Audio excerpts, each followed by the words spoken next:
Why can't that type of stress be passed down?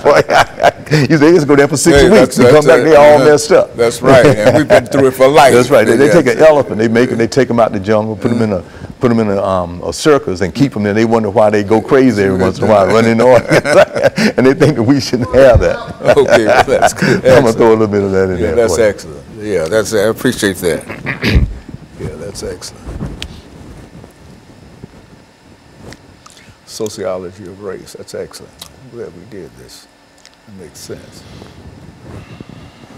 And you've got so much information. Just all that information. Yeah. How do you coin it down to like segments? You need to go on and on about it. You know how we go for 2 or 3 hours.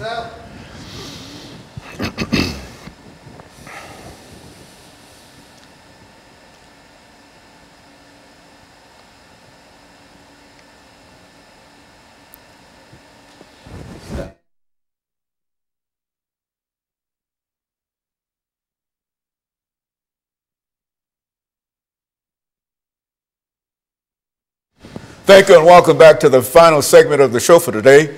We're talking to Dr. EKSanford from Tennessee State University, and he's given us a sociological understanding of race in the United States of America.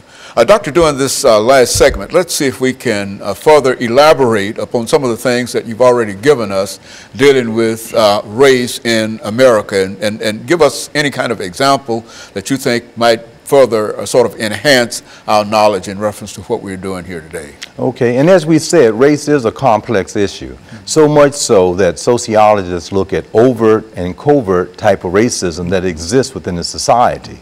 Overt is the traditional one that people might say, yeah, it's so obvious that you've lent someone or you've done some other items out there that's just so glaring. During the civil rights movement, when dogs and water holes, it's just glaringly.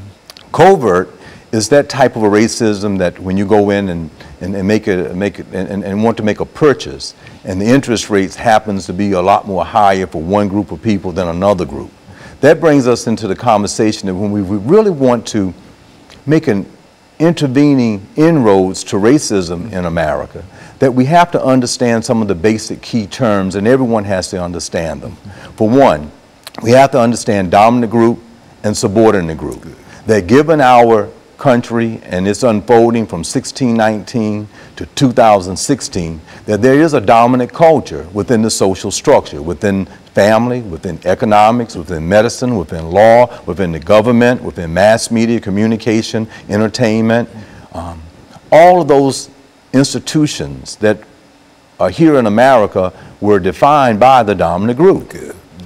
Now, I know we've been talking about African Americans, but it's assumed that all other ethnic groups that come in with different cultures and languages and backgrounds have to assimilate, which is a process of understanding your own culture, but then learning all of the dominant culture's values and norms. And that's what happens within American society, and we've all done that. One of the major institutions, such as education, from first grade through high school, and then from there through higher education, has a tendency to do that. We're supposed to assimilate, which people have done. But what happens in many instances that people do not understand racism part and discrimination part, which is looking at another person based on those alleged or real physical characteristics and then acting toward that person in a certain way. And when they do that consciously or unconsciously, it happens to be racism. Yes. Now, another term that we have to understand, in addition to dominant group, subordinate group, is that of prejudice. Prejudice is a negative attitude or belief that one has a tendency to generalize about that other group. And they do that because of the type of culture and society that we've grown up in. And sometimes it's very unconscious. For instance, we all know about the disparities that have happened with police officers killing African Americans.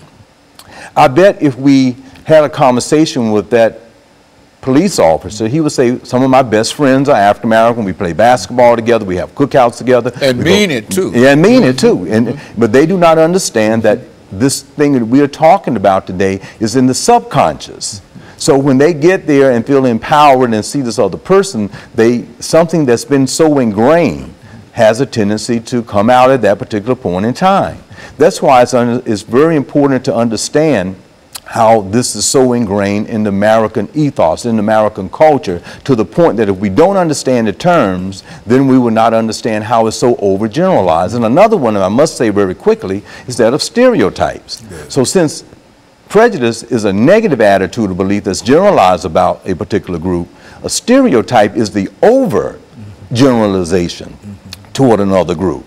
So you can have a group of people that are in a homogeneous area, meaning all by themselves, as all one group, one ethnic group, say European Americans that live in a certain rich area or live in a place like Montana, North Dakota, South Dakota, as we're seeing today in our presidential debate that's going on. And they might have this overgeneralization about, say, having an African American president that in their subconscious make them feel, well, hey, that's enough, and that we're going to not vote and help or be an assistance way to something supposed to be better for everyone else in America. So that's an overgeneralization, a stereotype that you have about a person before they even show up. And so these terms are very important. Now, Dr. Leary would ask a group of people, this is to try to share, if you had a group of African Americans in the audience, let's say 400 or 500, and if you would ask the question, can African Americans or other ethnic groups be racist toward other African Americans? Social scientifically, we would say no. Why? Because race and racism is empowerment, is power. Do you own the very economics that you can then make a negative prejudice attitude towards someone or overgeneralize about them and give them mistreatment or be discriminatory? In many instances, we must make a distinction between that African Americans can be prejudiced toward each other, or another ethnic group might be prejudiced, but they cannot be racist toward another group. So that's why I'm trying to indicate today in our discussion that it's very important to understand the definition and difference between racism and prejudice. Racism is that negative attitude and belief that one is superior or inferior based on those physical characteristics, and as a result of that, you would have a stereotype or overgeneralization toward that person before you even get to know them. Prejudice Racism sees only the outside. Yes. And prejudice looks deeper on the inside. Would that be a fair characterization? Yeah, that would be. So everyone can be that way, but then one is when you act upon the other. Now, what's the sociological point? By us understanding that, you might say that I have never been around, and Dr. Gordon Allport would suggest, as you have just said, if you get to know the other group, then your prejudice starts to reduce because you start having a better insight about the other group if you've experienced what they have experienced, either educationally, that's why we fight for diversity in higher education, or going into that particular area. For instance, I was oblivious to homelessness, so I had to live among the homeless and do my dissertation to know more about them. So if you are a part of that dominant group, you must get to know those that are in the subordinate group and understand their culture. And by understanding it, then you can at least make a very good and objective decision about what you are doing. And I think that helps us have a brighter tomorrow here in American society. But our flaw is this. From 244 years of enslavement, 81 years of Jim Crow laws, America has been in denial about that. If you look at the comparison with South Africa, they will say very clearly, we did the same thing, but we were wrong. We did wrong. We were racist toward people.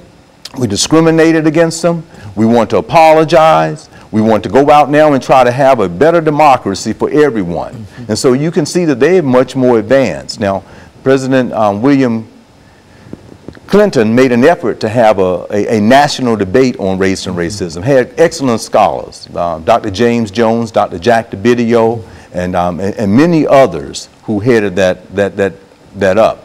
And they tried to have this national conversation, and it kind of died down. But that's one of our flaws here in America. But we have to be able to understand the terms in a correct way. We can't have misunderstanding about the terms in race because it is so complex, it is so embedded.